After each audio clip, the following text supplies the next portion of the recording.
연인의 16화가 정말 빠르게 진행됐죠. 이야기의 무대가 심양에서 조선으로 갑자기 2, 3년 건너뛰게 됐습니다. 그래서인지 시청자들도 이제 각 화가 무슨 짓을 하냐, 구원무와 어떻게 이혼하냐 이런 건 관심 받게 됐죠. 이제 우리에게 중요한 건 결말입니다. 드라마가 4화밖에 안 남았으니 슬슬 1화에 나왔던 떡밥들이 이번 주 방송에서 풀리게 될 것 같거든요. 그래서 오늘은 연인 리뷰 시장에서 가장 뜨거운 감자 중 하나인 1대100 사건을 다뤄보려고 합니다. 이 장면은 드라마 속 장현이 겪는 최후의 최강의 위기일 거라고 생각합니다. 하지만 극복하겠죠. 그 이유를 지금부터 설명하겠습니다. 이 장면을 보면 해안가에서 새하얀 옷을 입은 장현이 수많은 무장한 조선인들에게 둘러싸여 있습니다. 제가 봤을 때 너무 이상한 건 바로 장현의 의복이었습니다. 이 드라마에서 의복은 상당히 중요한 역할을 해왔습니다. 심양편에서 길체의 의복이 녹색이었다가 청나라 옷으로 바뀔 때 시청자들은 많은 걸 유추할 수 있었죠. 그래서 장현의 새하얀 의복은 아무리 생각해도 너무 이상합니다. 평소에 입던 옷이 아니잖아요. 드라마 속에서 하얀 의복을 입었던 장면으로 유추해보면 먼저 아버지가 돌아가셨을 때 은혜가 입었던 옷, 그리고 두 번째는 인조가 남한산성에 있을 때 신하들이 읍소할 때 입었던 의복입니다. 이 의복은 장철의 집에서 유생들이 입고 있는 것과 같죠. 그런데 이 의복은 검은색 띠를 허리에 메고 있죠. 그리고 자세히 보시면 장현의 바닷가 장면에서도 검은색 띠가 허리에 메어 있는 게 보입니다. 즉 장현이 이렇게 쫓기는 게 바로 강빈의 억울한 죽음과 관련하여 읍소를 하다 함께 영모죄를 뒤집어 쓴 게 아닐까 생각됩니다. 16화에서 나왔듯 인조는 강빈이 혼자 계신 어머니를 뵙고 돌아가신 아버지의 위패 앞에서 곡하는 것도 허락하지 않았다고 하죠. 인조는 미친놈입니다.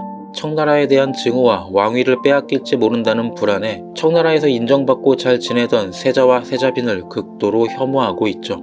그래서 소현세자는 독살당했다는 이야기가 있고 강빈은 인조를 독살하려 했다는 누명을 쓰고 죽게 됩니다.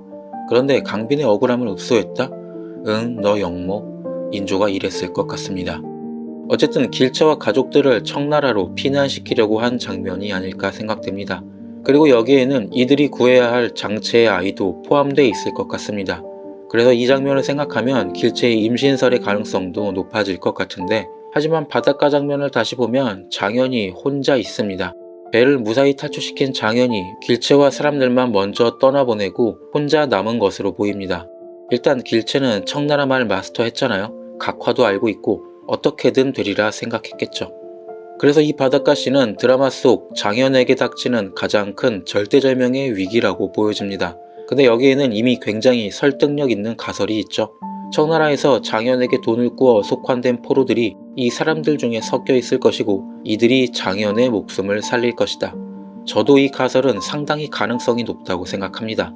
저는 장현이 드라마 속에서 수많은 사람을 구한 보답을 결국 마지막에는 돌려받을 거라고 생각하고 있었고, 그래서 청나라에서 각화의 도움을 받을 것이고 자신이 구했던 이들의 도움을 받는 게 진짜 해피엔딩을 위한 큰 그림 속에 있을 것 같습니다.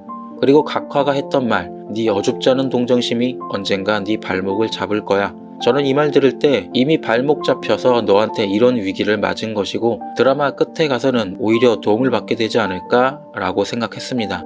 어쨌든 그렇게 조선인들의 도움을 받은 장현은 목숨을 구하고 그대로 사라져 청나라로 갈 것 같습니다. 영모로 몰린 상황에서 조선 땅에서 사는 건 너무 위험하니까요.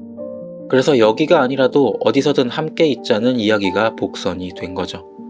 하지만 이야기의 결말이 이렇게 되면 해피엔딩이긴 하지만 좀 찝찝하죠.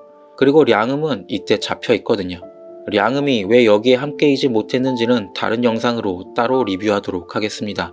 어쨌든 그렇게 피난길에 올라 살고 있던 장현을 1화에서 누군가 찾고 있었고 이들은 소현세자의 사초를 뒤져 장현을 찾을 만큼 호의적인 인물들로 보입니다.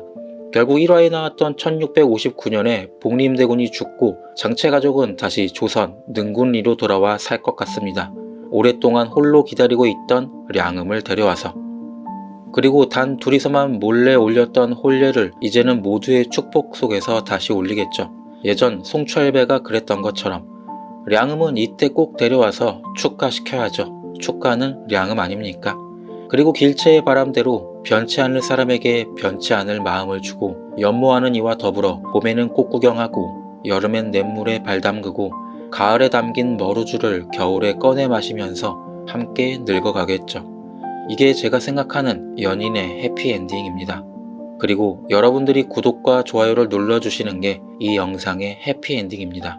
시청해 주셔서 감사합니다.